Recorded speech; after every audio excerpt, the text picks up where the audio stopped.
Today, I'm going to talk about how to transform your grief into healing. The reason why I share this with you, and I'm not saying this to get sympathy, but I am saying this because I want to share my life with you, because life goes up and down. And one of the things that I just found out yesterday, a friend of mine died of COVID. So I was able to grieve that process. In my courses, I teach about the grief process as well. But what I want to talk about, what some of the lessons that I've learned from that event. Every time something happens, I will let you know about it, because I think that one of the things about grief is the pathway to your authentic self. What do I mean by that? I mean that grief allows you to be present. Grief allows you to have a pause in your life. For grief is not supposed to be intellectualized. And I found myself intellectualizing it, found myself comparing my grief to others. I was like, wow, his spouse was probably closer to him, and therefore I should grieve less. You know, grief is not to be compared. So I want to help out here. And I do teach the stuff, but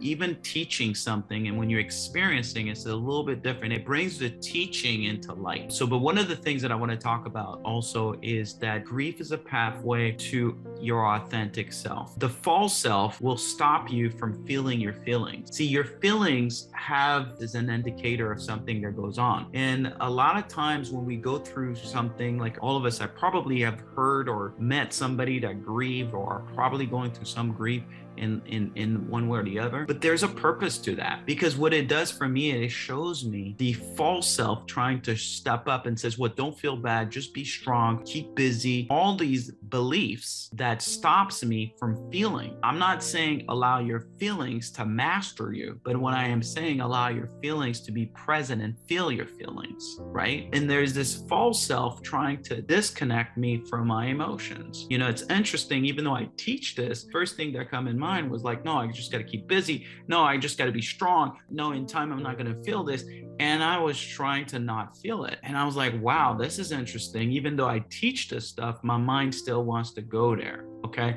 So then there is the authentic self. The authentic self wants to pause. The authentic self wants to realize that life is short, but the authentic self wants to also connect the dots with what's happening around me. See, my inner voice was telling me I wanted to do, and I'm like being really open with you guys about my life, right? I always wanted to take a drive. I live in LA, California, take a drive close to Mulholland Drive. I wanted to take a drive on Mulholland Drive and be able to see the city at night and see the moon. You know, I just want to do it by myself. And I've been putting that off. Just yesterday, when I found out the death of my friend, that voice became loud. This is what we're doing right now. So I literally started to take time to enjoy the very little things that are free in life, like nature, for me. So what are the things in your life right now that your inner voice is asking you to do, which I call the inner child within you, that's asking you to do, asking you to go to something you've been putting off? And it may not even cost you anything. Like that drive didn't cost me anything, but it was amazing to be able to sit there, see the moon,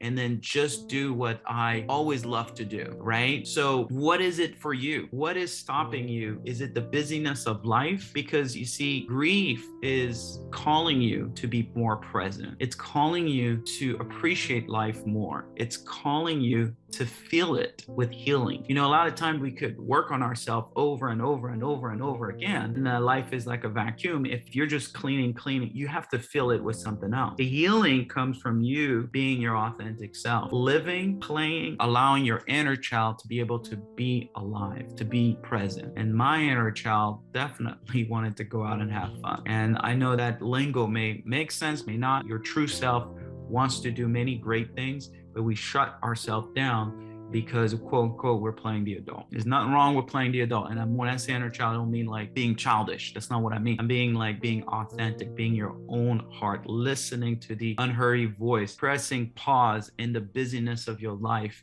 and going and enjoying life. Take the time to just be present with life. So what is it that you haven't been present with?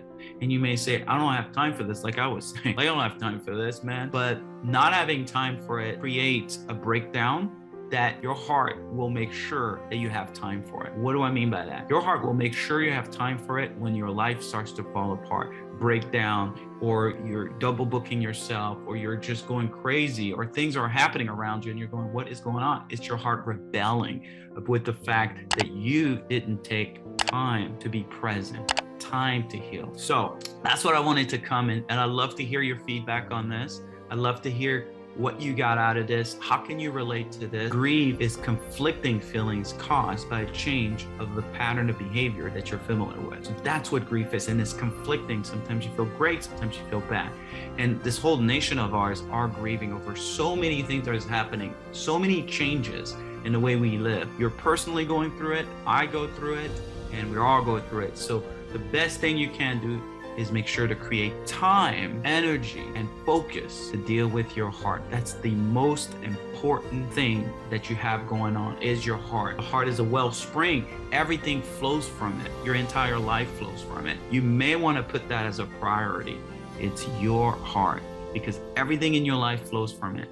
A lot of people live a false self because they're not dealing with their heart. They're not dealing with the feeling. So they're creating this mask, creating this lifestyle. You can miss an entire life not living. You can live out somebody else's life. And I know in my workshop, we break those patterns. Well, thank you so much for watching my videos. Please do subscribe if you like the video, and please share it. And also click on the bell button there so you can be notified with any new videos that I come out with. Thank you.